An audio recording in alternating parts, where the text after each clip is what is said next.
Ai, ai, vamos falar de mais polícia? A gente, eu, Rafinha, você que gosta tanto de política, eu que gosto tanto de política, né? Vamos ter que ficar falando de polícia, pelo amor de Deus, né? Mas quando a gente fala do governo do Rio de Janeiro, polícia e política estão sempre envolvidas, né, Reinaldo? Então é meio que impossível a gente sair dessa conversa. Mas, ó, o que é que é? O ex-governador do Rio de Janeiro, Cláudio Castro, esse trava-língua sempre me pega, foi alvo de busca e apreensão realizada aí no âmbito da Operação Sem Refino, que é da Polícia Federal. A ação foi hoje, sexta-feira, e ela mira supostas irregularidades envolvendo a Refit, a antiga refinaria de Manguinhos. Segundo a Polícia Federal, existe a suspeita de que a Refit tenha usado a estrutura dela, societária e financeira, para ocultação patrimonial, dissimulação de bens e evasão de recursos ao exterior. Foram expedidos 17 mandados de busca e apreensão e 7 medidas de afastamento de função pública. Além disso, foi determinado o bloqueio de aproximadamente 52 bilhões de reais em ativos financeiros dos investigados.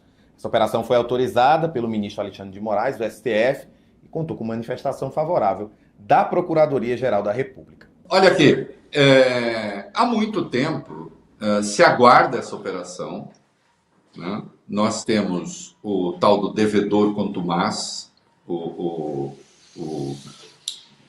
que está foragido lá, como é que é o nome dele? Fugiu o nome aqui. O Magro.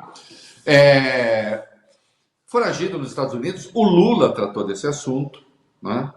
E existe agora o que parece muito evidente, pelo menos pelos indícios que há, um comprometimento ali do ex-governador Cláudio Castro e de toda, rapaz, é muito impressionante, de toda a elite política do Rio de Janeiro. É uma coisa realmente impressionante, né? Eu acho que a gente deve dar mais detalhes que tem aí da operação que mira também o dono da Refit, né? Porque tá tudo junto, vamos lá. A operação desta sexta-feira, ela também mira o empresário e dono do grupo Refit, que é o Ricardo Andrade Magro. A justiça decretou a prisão preventiva dele. Como o Ricardo Magro mora em Miami, o ministro Alexandre de Moraes determinou a inclusão dele na lista vermelha da Interpol. O Ricardo Magro comanda o grupo Refit desde 2018 e é apontado como devedor contumaz do ramo de combustíveis.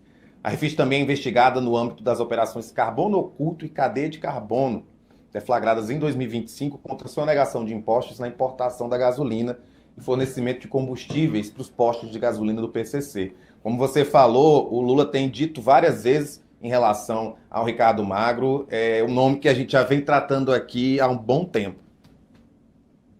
Em dezembro, né, o Lula disse ter conversado com o presidente dos Estados Unidos, Donald Trump, sobre o que ele chamou de um dos grandes chefes, né, do crime organizado no Brasil e que mora em Miami, né? Em fevereiro, na viagem à Índia, o Lula voltou a tratar do tema, mas aí sem citar o nome do Magro. Veja só, essa é uma questão que remete, quando se fala de crime organizado no Brasil, a extrema-direita tem um modo de tratar. O modo de tratar da extrema-direita, inclusive do Rio de Janeiro, a gente sabe qual é. A gente viu as operações no Complexo da Penha do Alemão, a operação. Estendam-se corpos e pronto, né?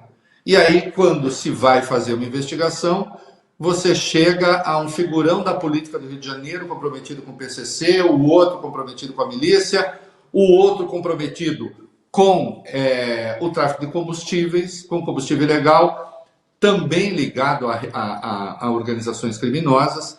Aí realmente é o crime lá das altas esferas, né? Como dizia Padre Vieira, aos ladrões que cortam bolsas e espreitos que se vão banhar, né? Para esses, muita gente pede a forca, né? Agora, para os ladrões de alta esfera, a esses não, né? Como disse o padre, uns furtam e são enforcados, outros furtam e enforcam, né? Então, que é no Sermão do Bom Ladrão, né? No caso do Rio de Janeiro, não é de agora, os que furtam e enforcam, estou falando de maneira genérica, né? os que furtam e enforcam têm estado no poder.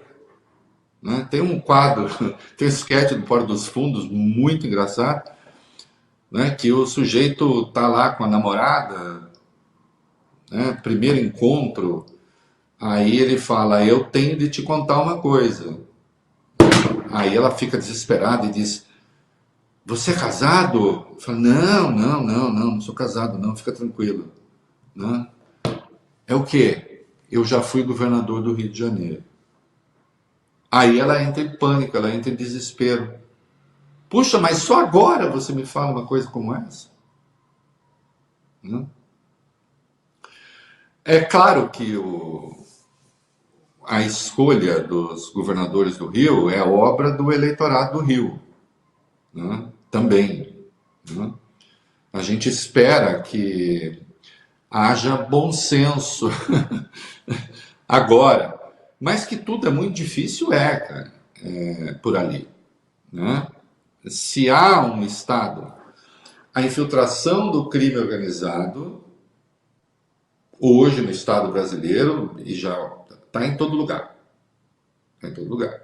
Não é só ali no Rio de Janeiro. Porque outro dia o ministro Luiz Fux ficou bravinho, dizendo: olha, vocês ficam falando isso do Rio de Janeiro.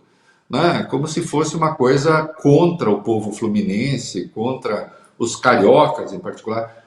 Não se trata disso. É que no Rio, sim, a coisa foi muito mais longe. Né? Essa infiltração é muito mais presente. Né? E é preciso ali ser exemplar. Né? Eu lembro que há uma circunstância de que a gente precisa tratar ainda, né? Que tá ligada a essa questão. Mas a gente tem mais detalhes aí sobre o ex-governador Cláudio Castro. Vamos lá. Também nessa sexta-feira foram realizadas buscas contra o desembargador afastado Guaraci Viana, e o ex-secretário estadual de Fazenda Juliano Pascoal, e também o ex-procurador do Estado Renan Saad. Atualmente o Guaraci está afastado das suas atividades por determinação do Conselho Nacional de Justiça. O CNJ afirma ter encontrado indícios de que ele teria proferido decisões consideradas flagramente irregulares em um processo de recuperação judicial da refinaria de Manguinhos. Já o Renan Saad foi exonerado há 2 semanas do comando da Procuradoria-Geral do Estado pelo governador interino, o Ricardo Couto, que também é presidente do Tribunal de Justiça.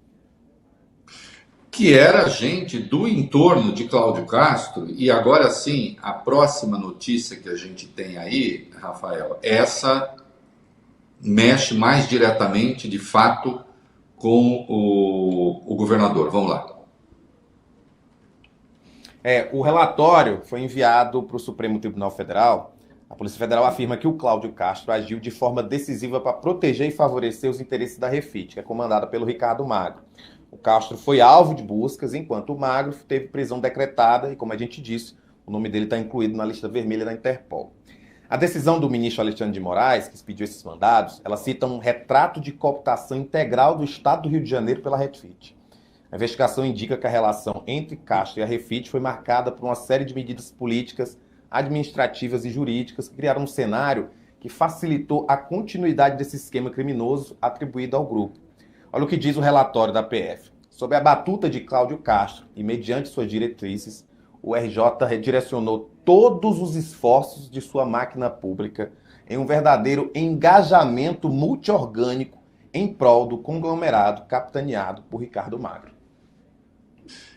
E fala também que teria promovido trocas estratégicas na administração do Rio de Janeiro para beneficiar esse empresário.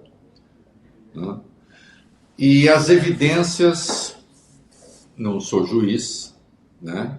Mas estou com o despacho do Alexandre aqui, estava lendo, é muito longo, mas consegui ler alguns trechos significativos. As evidências apontadas pela Polícia Federal são muito grandes, né? Parecem bem consistentes. E aí, querido, resta o caminho da investigação. É claro que daqui a pouco vai começar, olha, tudo isso não passa de uma perseguição, porque também tem isso, né? Não passa de uma perseguição e tal, uma questão política. Bom, não há evidência de que seja assim. Olha aqui, sobre essa questão do Rio de Janeiro, tem um troço importante, né? Que foi razão do piti do Luiz Fux outro dia, né? Ficam falando que eu sou puxa-saco do Supremo, tá vendo? Tem gente do Supremo que eu não curto. Eu só não peço cabeça, mas gostar eu não gosto, né? Que tem a ver com as eleições do Rio de Janeiro.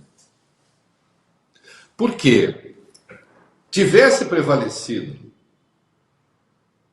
se prevalecer, porque ainda pode, se prevalecer o voto de Carmen Lúcia, que é vista de maneira bastante acrítica, não estou dizendo que é para maltratar a Carmen Lúcia, mas vista de maneira bastante acrítica pela imprensa. Tivesse prevalecido o voto da Carmen Lúcia, tivesse prevalecido o voto do Luiz Fux, ou se prevalecer, porque pode, o voto do André Mendonça, né, e do Nunes Marques, a eleição no Rio de Janeiro, a essa altura, o governo do Rio de Janeiro estaria nas mãos desse grupo que está sendo desbaratado agora. Entende?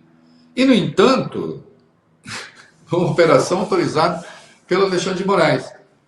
E, no entanto, o grande homem, a grande referência, a nova referência do Supremo, André Mendonça. Eu não estou dizendo que ele seja sem vergonha, mau caráter ou não sei o quê. Só estou dizendo que é um voto equivocado. Assim como o do Fux, também meio queridinho em certos setores. Né? Um voto equivocado. Porque se prevalecer o voto desses quatro, vai ter uma eleição indireta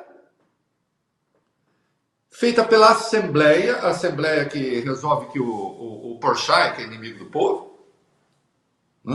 O humorista, o ator, né?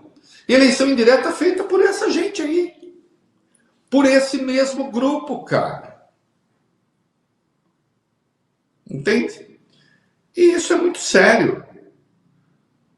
Mas quem for estudar esse assunto vai ver que a Carmen Lúcia foi muito ambígua ali na hora da leitura do acórdão e, na verdade, a renúncia do Cláudio Castro foi um truque para manter o seu grupo no poder. Quando a Constituição do Rio de Janeiro, do Estado do Rio de Janeiro, autoriza, sim, senhor, que se fizesse a eleição direta, mas aí a eleição direta, faz uma eleição direta para fazer daqui a pouco outra eleição direta. Então, há caminhos para impedir que o governo do Rio permaneça nas mãos de uma quadrilha. De uma quadrilha que está sendo desbaratada agora. Senhores do TSE. Do TSE não, do STF.